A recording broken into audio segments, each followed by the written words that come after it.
DC comics में एक ऐसा वक्त आता है जब सुपरमैन, बैटमैन और पूरी जस्टिस लीग हार चुकी थी। पूरा मल्टीवर्स बर्बाद हो चुका था और उस वक्त सिर्फ एक हीरो बची थी, वंडर वुमन। लेकिन ये वो वंडर वुमन नहीं थी जिसे हम सब जानते हैं। यह उसकी सबसे पावरफुल, सबसे डार्क जर्नी थी। नमस्ते दोस्तों, welcome to the comics in cinema.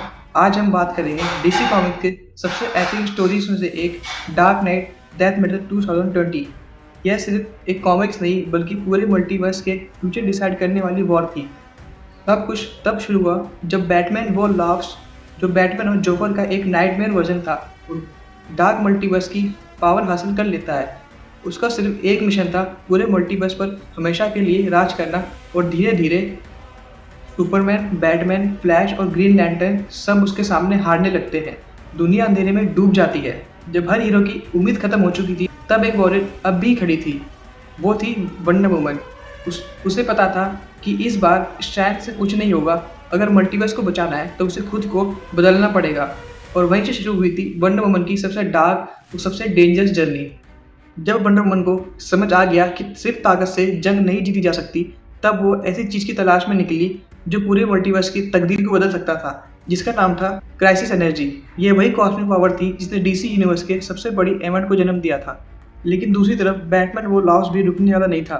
उसने डॉक्टर मैनहट्टन की पावर हासिल कर ली थी और वो बन गया था दी डार्केस्ट नाइट। अब वो सिर्फ एक विलन नहीं था बल्कि लगभग एक गॉड बन चुका था और उसके लिए पूरे मल्टीवर्स को दोबारा लाना सिर्फ एक खेल था। जस्टिस लीग ने उसे रोकने की हर कोशिश की। सुपरमैन ने अपनी पूरी ताकत लगा दी, बैटमैन ने हर स्ट्रेटजी यूज कर ली, फ्लैश ने स्ट्रीट फोर्स का सहारा लिया, लेकिन द डार्केस्ट नाइट के सामने सब फेल हो गया। एक एक करके हीरोज गिरते गए और ऐसे लगने लगा कि इस बार बुराई जीत जाएगी। लेकिन वंडर वुमन ने हार नहीं मानी।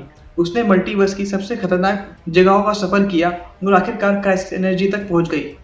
अब उसके पास एक मौका था, या तो वो इस पावर को यूज करके पूरी रियलिटी बचा सकती थी या फिर सब कुछ हमेशा के लिए खत्म हो जाता। और यही से शुरू होती है डीसी कॉमिक्स की सबसे एपिक फाइनल फाइट। अब सब कुछ एक बैटल पर टिक गया था। एक तरफ था दी डार्केस्ट नाइट जिसके पास लगभग गॉड जैसी पावर थी और दूसरी तरफ थी दी वंडर वुमन।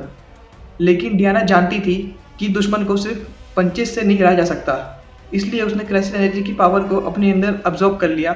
उस पल वंडर वुमन पहले से कई ज़्यादा पावरफुल बन चुकी थी। अब शुरू हुई डीसी कॉमिक्स की सबसे डेंजरस बैटल। एक पूरा मल्टीवर्स उनके टक्कर से हिलने लगा। हर अटैक से रियलिटी टूट रही थी। डी डार्केस्ट नाइट अपनी पूरी ताकत से वंडर वुमन को रोकने की कोशिश कर रहा था, लेकिन डियाना पीछे हटने को तैयार नहीं थी। उसने अपनी पूरी हिम्मत से ट्रेनिंग और अपनी नई पावर का इस्तेमाल किया और आखिरकार डी डार्केस्ट नाइट को हरा दिया। लेकिन इस जीत की उसे बहुत बड़ी कीमत चुकानी पड़ी। बैटल के बाद वंडर वुमन की फिजिकल लाइफ खत्म हो जाती है, लेकिन उसका सेक्रीफाइस बेकार नहीं जाता। उसके बलिदान की वजह से मल्टीवर्स दोबारा एक नई शुरुआत मिल जाती है। इसके बाद डीसी यूनिवर्स के नए एरा में एंटर करता है, जिसे इन्फिनाइट फ्रंटियर के नाम से जाना जाता है। इस वजह से बहुत सारे कॉमिक फैन मानते हैं कि वंडर वुमन सिर्फ डीसी की स्ट्रॉन्गेस्ट हीरोज नहीं है, बल्कि उसने पूरे मल्टीवर्स को बचाने के लिए सबसे बड़ा सैक्रिफाइस भी दिया था।